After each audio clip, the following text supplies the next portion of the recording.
Hello everybody, this is the movie Maniacs with me, Carter. And it's Andrew. So it's been a long time since this movie came out, probably two weeks or so. Yeah, basically It's been time. almost 3 weeks since X-Men Apocalypse came out. It's the like Sixth. 18th installment in the series. Yeah. Sixth, okay. Not counting Wolverine movies, but yeah, yes. Yeah, okay, sixth.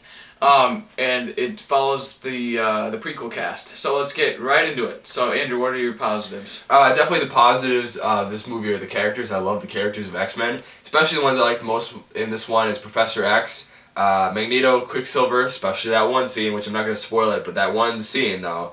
Nightcrawler and Apocalypse. Talking about Apocalypse, I thought he was a great villain. I thought Oscar Isaac did a good job. He was menacing, and he was a fun character to watch. Maybe he didn't have like a three-dimensional character, you might say, but I thought he was menacing enough and he was fun to watch. All the fight sequences I really enjoyed.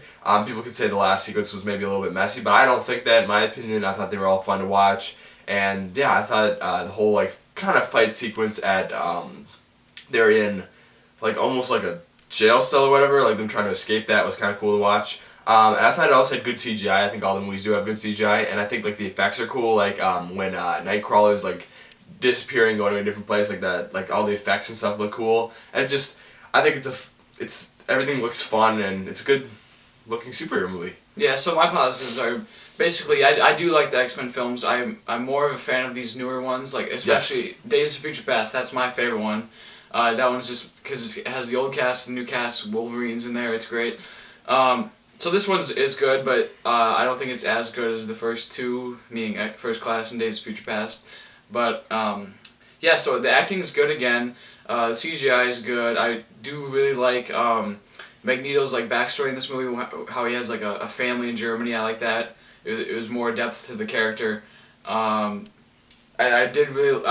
love Quicksilver. He's my favorite part of these movies. Him and Wolverine and Magneto are like, for me, what makes these movies. Wolverine's quick little scene was cool, even though he doesn't say anything. It's very violent and it's pretty cool. Yes. Also, Oscar Isaac did a good job as the villain, but there wasn't much to him. He's Apocalypse, I guess. Yeah. But he did a good job.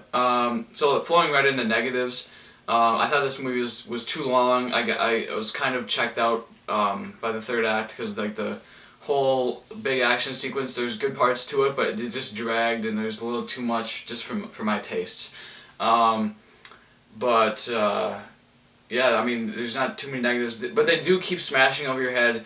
In all these movies, life is hard for mutants. They say that so many times in these movies. Like, yes, we get it, Mystique. You want to be mutant and proud or whatever, but you don't need to say it 500 billion times. Just focus on the task, defeating the villain, and move on.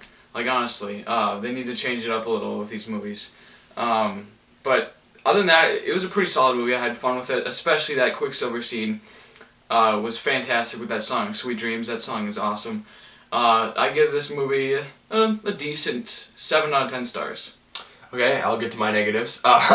Here, the story, don't get me wrong, I did enjoy the story and I thought the movie was entertaining, but the story was not the most memorable. I mean, yeah, there's a guy named Apocalypse, one of the first mutants. He comes back alive and he wants to kick butt with the X-Men. I mean, that's basically the story you're getting at. I mean, there's other subplots, but it's kind of bland if you think about it. But it didn't really affect my entertainment value. And then also, the movie definitely had some pacing issues, and some parts kind of dragged. Carter said, like, some parts kind of got slow, and by that third act, you're kind of like, the movie's getting a little long here. But yeah, I did have fun with the movie. I think First Class is better. I think X-Men Days of Future Past, which is my favorite, also is the best of all the X-Men movies. But this is my third favorite X-Men movie, so I'll give it a decent 7.5 out of 10 stars. Yeah, so what did you think about X-Men Apocalypse? Why don't you comment down below? What is your favorite X-Men film? What's your favorite X-Men character? Anything else, Carter? Nope, Quicksilver's the best though. He is I do like him the most. I'm glad they had him more in this one, because in Days of Future Past he wasn't in it as much. He just had basically that one scene. But this one he was kind of followed through, so that was cool. Yeah. So anyway, stay tuned for more reviews coming soon. Central Intelligence, Warcraft, Now You See Me Too, and Finding Dory. All coming fairly soon. If you already haven't, check out our short films. Mine's called The Midnight Priority. It came out last Friday. and his is called Dancing with Zombies, and that one's on the channel as well. So go check those out. Yeah, thanks for watching, guys. Movie Maniacs signing out. Signing out.